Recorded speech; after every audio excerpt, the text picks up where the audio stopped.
स्वागत है आपका एडी लर्निंग हब में। जैसा कि आपको पता है कि हम लोगों ने पहला सेशन कर लिया था न्यूट्रिशन इन प्लांट के बारे में। आज हम लोग पढ़ने जा रहे हैं न्यूट्रिशन इन एनिमल के बारे में। प्लांट के बारे में हम लोगों ने पिछले वीडियो में देखा। यदि आपने वीडियो नहीं देखा है तो लिंक डिस्क्रिप्शन में डाल दिया जाएगा और आप उसको देख लीजिएगा। यदि आप हमारे चैनल को सब्सक्राइब नहीं किए तो जरूर से सब्सक्राइब कीजिएगा। आपके 10th के बोर्ड आने वाले हैं तो इसमें आपको बहुत ही सपोर्ट मिला जाएगा। और हम लोगों ने क्या किया है कि ऑब्जेक्टिव का हम लोगों ने सीरीज स्टार्ट किया और जिसमें आपको ऑब्जेक्टिव का प्रैक्टिस कराया जाएगा चैप्टर वाइज चैप्टर। क्या ये ध्यान रखा जाए कि यहाँ पे जो आपको प्रैक्टिस होगी वो क्या होगी, चैप्टर वाइज चैप्टर। तो हमारे साथ जुड़े रहें। चैप्टर वाइज चैप्टर प्रैक्टिस करने के लिए हम लोगों ने फर्स्ट चैप्टर कर लिया, पहला सेशन कर लिया था। आज हम लोग दूसरा सेशन स्टार्ट करने जा रहे हैं। तो चलिए शुरू करते हैं। सबसे पहला क्वेश्चन लेके कहते हैं कि मानव मुख गुहा में भोजन का पाचन कहाँ से शुरू होता है। भोजन का पाचन पहले शुरू होता है। भोजन का पाचन सबसे पहले जो शुरू होता है, पाचन में क्या बनता है सबसे आपको पता है। मानव का भोजन का पाचन जो होता है वो कहाँ होता है, मुख गुहा में, जिसको कहते हैं बक्कल कैविटी। क्या कहते हैं हम लोग, बक्कल कैविटी। तो बक्कल कैविटी में सबसे पहले हम लोग का क्या होता है, पाचन की प्रक्रिया, जो डाइजेशन की प्रक्रिया होती है वो शुरुआत होती है बक्कल कैविटी में। और बक्कल कैविटी में जो डाइजेशन होकर जो बनता है वो सबसे पहले क्या बनता है, कार्बोहाइड्रेट। क्या बनता है, कार्बोहाइड्रेट। कार्बोहाइड्रेट। तो हमारा ऑप्शन हो जाएगा option number C. Option number C हमारा आंसर हो जाएगा। चलते हैं दूसरा क्वेश्चन पर। इसमें लिखा है लार में मौजूद होता है। लार में दोस्तों क्या मौजूद होता है हमारे लार में, जैसे कि आपको पता है कि हमारे मुख गुहा में 3 पर जोड़ी लार ग्रंथियाँ पाई जाती हैं, जिनमें सबलिंगुअल, जिसको हम लोग कहते हैं सबलिंगुअल, और सबमैंडिबुलर, और एक पैरोटिड। सबलिंगुअल, सबमैंडिबुलर और पैरोटिड 3 प्रकार की ग्रंथियाँ पाई जाती है। और इनमें से इन ग्रंथियों से, इन ग्लैंड से हमारा क्या होता है, लार स्राव होता है, लार निकलता है। तो कह रहा है कि लार में मौजूद एंजाइम का नाम क्या है। लार में कौन सा एंजाइम हमारे मौजूद होते हैं। तो लार में जो हमारे मौजूद होते हैं एंजाइम, उसका नाम है एमाइलेज। क्या नाम है, एमाइलेज। एमाइलेज जो होता है कि हमारे लार में मौजूद होता है, जिससे क्या होते हैं हमारे, तो वो क्या होता है, एमाइलेज। यानी कि हमारा ऑप्शन नंबर क्या हो जाएगा, बी हमारा सही हो जाएगा, ऑप्शन नंबर बी। तो चलते हैं हम लोग दूसरा क्वेश्चन में। कहते हैं मुख गुहा का प्रमुख कार्य क्या है। मुख गुहा का प्रमुख कार्य यानी बक्कल कैविटी का प्रमुख कार्य क्या है। तो प्रमुख कार्य क्या होता है यहाँ पे, तो पहला ऑप्शन है कि पोषक तत्वों का अवशोषण, भोजन का चबाना और प्रारंभिक पाचन, और क्या कहते हैं वर्षा का पूर्ण पाचन, और क्या कहते हैं जल का अवशोषण। आपको पता है कि प्रारंभिक पाचन यानी कि हमारे जो भोजन का पाचन का जो शुरुआत होती है, भोजन का शुरुआत, पाचन का शुरुआत वो कहाँ से होती है, वो हमारे मुख गुहा से होती है। भोजन का पाचन का शुरुआत जो होती है वो कहाँ से होता है, मुख गुहा से। तो मुख गुहा से हमारे भोजन का पाचन का शुरुआत होता है, यानी ऑप्शन नंबर हमारा बी क्या हो जाएगा, सही होगा, जो मुख्य प्रमुख कार्य मुख गुहा का, हमारे मुख गुहा का। ठीक, चलते हैं दूसरे क्वेश्चन पे। दूसरा क्वेश्चन कह रहा है कि लार का पीएच मान कैसा होता है। पीएच मान कैसा होता है लार का। तो ये जो लार का जो पीएच मान होता है वो क्या होता है, हल्का क्षारीय होता है। क्या होता है, हल्का क्षारीय होता है। जो हमारा क्या है, पहले अत्यधिक अम्लीय, क्षारीय, या क्या कहते हैं हल्का क्षारीय होता है, या क्या अत्यधिक क्षारीय होता है। यानी ऑप्शन नंबर हमारा क्या हो जाएगा, सी हो जाएगा, क्या, हल्का क्षारीय होता है। लार का जो पीएच होता है वो क्या होता है, हल्का क्षारीय होता है। और हल्का क्षारीय होता है, जैसे आपको पता है कि स्केल में, कि अगर पीएच स्केल हम देखें, हम लोग अगर पीएच स्केल में, तो इसका जो पीएच मान जो होगा वो क्या होगा, जैसे कि आपको पता है कि 1 से लेकर 7 तक होता है, जो 1 से 7 तक वो क्या होता है, अम्ल होता है। वो क्या होता है, अम्ल। और क्या होता है, जहाँ पे 7 होता है, 1 से लेकर फिर 7 होता है, वो क्या होता है, न अम्ल होता है न क्षारीय होता है, वो क्या होता है, लवण होता है। उसके बाद 7 से अधिक जितना भी होता है वो क्या होता है, क्षारीय होता है। ये हमारे हमको मतलब कि पता है आपको कि ये क्या है, पीएच स्केल में देखा जाता है, किसमें, पीएच स्केल में। ठीक है, आगे हम लोग दूसरा क्वेश्चन पे डिस्कस करते हैं कि अमाशय में प्रोटीन के पाचन के लिए कौन सा एंजाइम स्रावित होता है। यानी कि कौन सा एंजाइम का स्राव होता है, कौन सा एंजाइम बहता है किसमें, अमाशय में प्रोटीन के पाचन के लिए। प्रोटीन के पाचन के लिए आपको पता है कि कौन सा एंजाइम स्रावित होता है, कौन सा, पेप्सिन होता है। क्या होता है, पेप्सिन। पेप्सिन हमारा क्या करता है, पेप्सिन एंजाइम क्या करता है, हमारा प्रोटीन का पाचन करने के लिए पेप्टोन बनाता है। क्या बनाता है, पेप्टोन। यानी 10 नंबर जो हमारा हो जाएगा, 10 नंबर का, प्रोटीन का पाचन करके पेप्टोन बनाता है। कौन, पेप्सिन। पेप्सिन क्या करता है हमारे, मतलब क्या करते हैं, तो ऑप्शन नंबर क्या हो जाएगा, बी हमारा आंसर हो जाएगा। तो अगला क्वेश्चन हम लोग पढ़ते हैं कि अमाशय द्वारा स्रावित HCl का प्रमुख कार्य क्या है। यानी अमाशय द्वारा स्रावित जो है HCl का प्रमुख कार्य क्या होती है। HCl बोलते हैं तो हाइड्रोक्लोरिक अम्ल। HCl क्या बोलते हैं, हाइड्रोक्लोरिक अम्ल। हाइड्रोक्लोरिक अम्ल का क्या प्रमुख कार्य है, उनके बारे में कई, तो वसा का पाचन, या भोजन का पाचन, जीवाणुओं को नष्ट कर पेप्सिनोजन को सक्रिय करना, या जीवाणुओं को क्या जल का अवशोषण। जैसे आपको पता है कि अभी हम लोग बताए थे कि प्रोटीन के पाचन के लिए क्या कार्य होता है, पेप्सिन होता है। क्या होता है, पेप्सिन।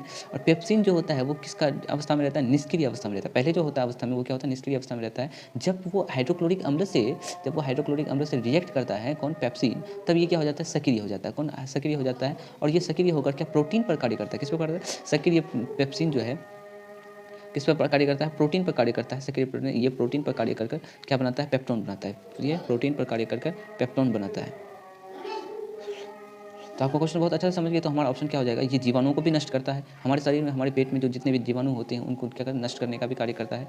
एक तो इसका हमारा ऑप्शन हो जाएगा जीवाणुओं को नष्ट करना, और पेप्सिनोजन को सक्रिय करना। पेप्सिनोजन को क्या करता है, एक्टिव करता है। ठीक है। दूसरा क्वेश्चन हम लोग आते हैं क्वेश्चन नंबर 12 पर। क्वेश्चन नंबर 12 कह रहा है कि अमाशय के आंतरिक दीवार में किस पदार्थ द्वारा सुरक्षा मिलती है। किस पदार्थ के द्वारा क्या होती है, सुरक्षा मिलती है। अमाशय के आंतरिक दीवार को किस पदार्थ के द्वारा सुरक्षा मिलती है, ये कह रहा है। जैसे कि आपको पता है कि अमाशय की जो दीवार में, सबसे पहले ऑप्शन पढ़ लेते हैं, ये पित्त, म्यूकस और लार या कार्बन डाइऑक्साइड। आपको पता है कि अमाशय का जो भाग होता है, तो मतलब क्या कहते हैं, कोशिकाएं होती है, वो कितनी होती है, 3 कोशिकाएं होती है। जैसे कि पहला कोशिका जिसको श्लेष्मा कहते हैं, म्यूकस जिसको कहते हैं, म्यूकस को ही क्या कहते हैं, श्लेष्मा कहते हैं, श्लेष्मा।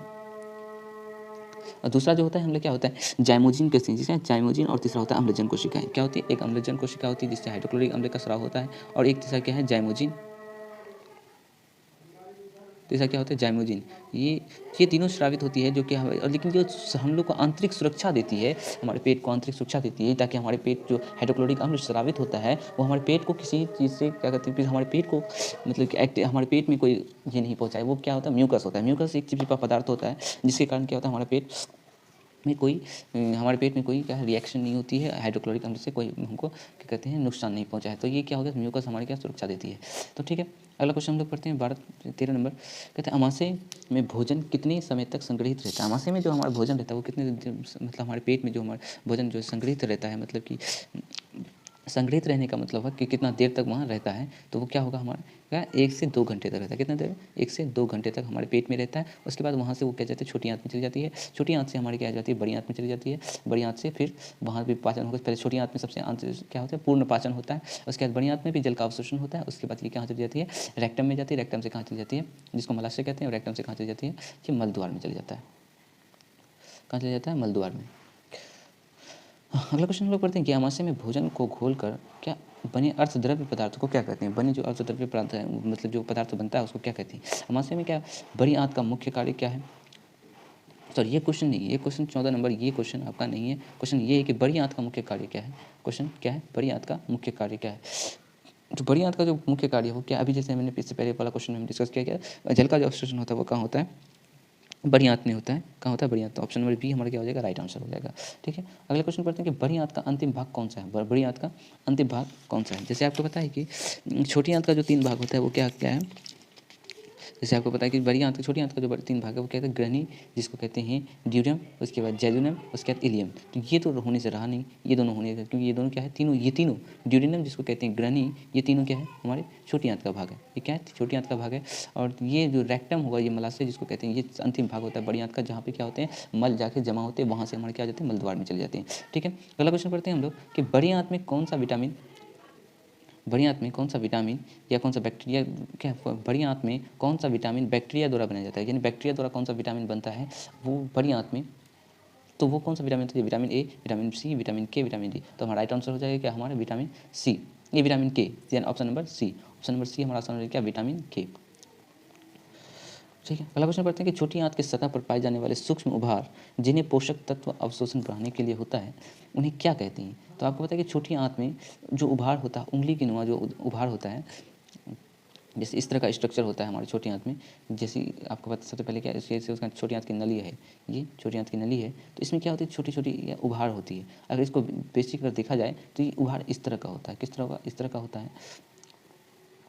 यही उभार को जो कहते हैं कि छोटी आंत की सतह पर जो इसके क्या आंतरिक सतह पर पाया जाता है, क्या अंदर वाली सतह पर ये पाया जाता है छोटी आंत के। तो अंदर वाले जो सूक्ष्म उभार है जिन्हें पोषक तत्वों का अवशोषण होता है, इसमें क्या होता है, पोषक तत्वों का अवशोषण बढ़ाने के लिए उन्हें क्या कहते हैं, ये उन्हें क्या कहते हैं, ये हमको मेरा क्वेश्चन है। तो उन्हें क्या कहते हैं, जिन्हें क्या कहते हैं, जो क्या कहते हैं छोटी आंत पर पाए जाने वाले सूक्ष्म उभार हैं, तो वो है हमारी क्या, विलाई। क्या है, विलाई, जिसको हम लोग क्या कहते हैं, विलाई, जो ऑप्शन नंबर हमारा बी हो जाएगा, विलाई। ठीक है, जो उंगली नमा उसका रचना होता है। ठीक, 18 नंबर क्वेश्चन पढ़ते हैं। 18 नंबर क्वेश्चन में है कि छोटी आंत के पोषक तत्वों के अधिकांश छोटी आंत में पोषक तत्वों का अधिकांश अवशोषण किस भाग में होता है, किस भाग में हमारा अधिकांश हो। जैसे आपको पता है कि हमारे क्या 3 भाग ग्रहण छोटी क्या है छोटी आंत का होता है, तो ये एनस तो होगा नहीं क्योंकि ये बड़ी आंत का है। तो सबसे पहले हम क्या बताएं कि 3 भाग हमारा होता है। क्या क्या होता है 3 भाग, ड्यूडेनम, जेजुनम और इलियम। क्या होता है ड्यूडेनम जिसको ग्रहणी कहते हैं, जेजुनम और इलियम। और जो बीच वाला भाग होता है वो क्या होता है जेजुनम। यहाँ पे क्या होता है पोषक तत्वों का अधिकांश क्या होता है पाचन होता है, अधिकांश पाचन होता है पोषक तत्वों का। यहाँ पे क्या होता है अधिकांश पाचन होता है पोषक तत्वों का। ठीक है, तो हमारा ऑप्शन क्या हो जाएगा बी हमारा क्या होता है राइट आंसर हो जाएगा। ठीक है, अगला क्वेश्चन आते हैं कि छोटी आंत पर जो पित्त होता है, पित्त होते हैं बाइल होता है, वो उसका काम क्या है। तो छोटी आंत में जो पित्त पाया जाता है उसका काम क्या है, प्रोटीन को तोड़ना, वसा को एमल्सिफाई करना, या पोषक कार्बोहाइड्रेट का पचाना, या पोषक तत्वों का अवशोषण करना। जैसे पोषक तत्वों का अवशोषण सबसे पहले क्या है, अभी हम लोग पढ़ेंगे, ये भी छोटी आंत का कार्य। लेकिन यहाँ पे क्या पित्त का कार्य क्या है, छोटी आंत में जो पित्त का भाव होता है उसके बारे में क्या है। जैसे आपको पता है कि पित्त का जो भाव होता है वो कहाँ यकृत से होता है। कहाँ से होता है, यकृत से होता है। और यकृत और इसमें जुड़ा हुआ होता है किससे, ग्रहणी में। यकृत का ये छोटी आंत का ग्रहणी वाला जो भाग है तो वो क्या यकृत से जुड़ा होता है। और पित्त क्या करता है, अमाशय से ग्रहणी में आते हैं। कहाँ से आते हैं, अमाशय यानी हमारे पेट से जो है वो क्या है ग्रहणी में जो आए हुए अम्ल जो कायम होती हैं उसकी क्या अम्लता को नष्ट करते हैं। वो क्या करते हैं अम्लता को नष्ट करते हैं, यानी उसका जो एसिडिक नेचर है उसका क्या एसिडिक नेचर जो है उसको क्या करते हैं खत्म करते हैं। एसिडिक नेचर को खत्म करता है कौन, पित्त। तो इनका क्या होता है छोटी आंत में जो हमारे क्या कहते हैं वसा को इमल्सिफाई करना। ये भी हमारे सही है कि वसा को क्या करता है, ये जो हमारे जो फैट को है उसको क्या करते हैं इमल्सिफाई करता है। तो हमारे क्या ऑप्शन क्या हो जाएगा बी, हमारा जो ऑप्शन सही हो जाएगा बी। तो अगला क्वेश्चन आते हैं हम लोग, यकृत का मुख्य कार्य कौन सा है, यकृत का जो मुख्य कार्य है कौन सा है। जैसे कि आपको पता है कि हमारे शरीर का जो सबसे बड़ी ग्रंथि जो होती है, सबसे बड़ी ग्लैंड जो है वो क्या है यकृत है, जिसको हम लोग क्या कहते हैं लीवर कहते हैं। क्या कहते हैं लीवर कहते हैं। लीवर जो हमारे ग्लैंड में हमारे शरीर में जो पाया जाता है, इसका जो प्रमुख कार्य होता है वो क्या है। ये अगर यकृत के बारे में थोड़ा जाने तो इसी में क्या आ जाता है पित्ताशय पाई जाती है। जैसे ये क्या होते हैं हमारे उदर गुहा जैसे आप समझते हैं ना, जिसको कहते हैं एब्डोमिनल कैविटी में क्या है छोटे पाई जाती है। और ये क्या पित्त का स्रावित करता है। और इसमें छोटी नमी जिसको गॉल ब्लैडर कहते हैं। क्या कहते हैं गॉल ब्लैडर, ये पाई जाती है। इसी से हमारे क्या पित्त का स्राव होता है। क्या होता है पित्त का स्राव होता है। और इसमें क्या छोटी छोटी पाइपें पाई जाती है, पाइप नुमा रचना पाई जाती है इसमें। ठीक है, तो इसमें हम क्या हो जाएगा रक्त का क्या कहते हैं भोजन को चबाना, रक्त का शुद्धिकरण और पित्त का निर्माण, प्रोटीन का पाचन और जल का अवशोषण। तो इसका जो हमारे यकृत का जो कार्य हो गया वो क्या हो जाएगा पित्त का निर्माण होगा और रक्त का क्या करता है शुद्धिकरण करता है। तो हमारा ऑप्शन नंबर क्या हो जाएगा बी आंसर हो जाएगा। आगे क्वेश्चन आते हैं कि पित्त कहाँ संग्रहित होता है। पित्त जो होता है वो कहाँ, अभी हम बताइए कि यकृत का जो एक भाग होता है क्या पित्ताशय, जिसको गॉल ब्लैडर कहते हैं। क्या कहते हैं गॉल ब्लैडर, उसमें क्या होता है पित्त यानी बाइल जो होता है बाइल जूस होता है वो क्या होता है संग्रहित होता है। ठीक है, अगला क्वेश्चन आते हैं हम लोग 19 क्वेश्चन नंबर 20 में, अग्नाशय में कौन सा पाचक रस स्रावित का, अग्न्याशयी जो यानी पेनक्रियाज जो है पेनक्रियाज जो है वो कौन सा रस को स्रावित करता है, वो कौन सा रस को स्रावित करता है, तो वो है अग्न्याशयी रस, जिसको कहते हैं पेनक्रियाटिक जूस कहते हैं। पेनक्रियाटिक जूस वो क्या है वो रस को क्या करता है स्रावित करता है अग्न्याशय। अग्न्याशय आप बात करें अग्न्याशय क्या है, तो ये अग्न्याशय के ठीक नीचे तथा ग्रहणी के पीले रंग का एक ग्रंथि होता है, पीले रंग का। ठीक, जो अग्न्याशय के ठीक नीचे पाया जाता है। ठीक है, अग्न्याशय के ठीक नीचे पाया जाने वाला यह एक क्या है ग्रंथि है, यह क्या है ग्रंथि है। अग्न्याशय जो इसमें जो रस होता है क्या कौन सा रस होता है, ये अग्न्याशय रस होता है। अग्न्याशय रस में क्या क्या पाया जाता है, जैसे आपको बता दें अग्न्याशय रस में ट्रिप्सिन पाया जाता है। क्या पाया जाता है ट्रिप्सिन, ट्रिप्सिन पाया जाता है, लाइपेज पाया जाता है, ट्रिप्सिन पाया जाता है, लाइपेज पाया जाता है और लाइपेज अमाइलेज पाया जाता है और न्यूक्लियस पाया जाता है, अमाइलेज और न्यूक्लियस।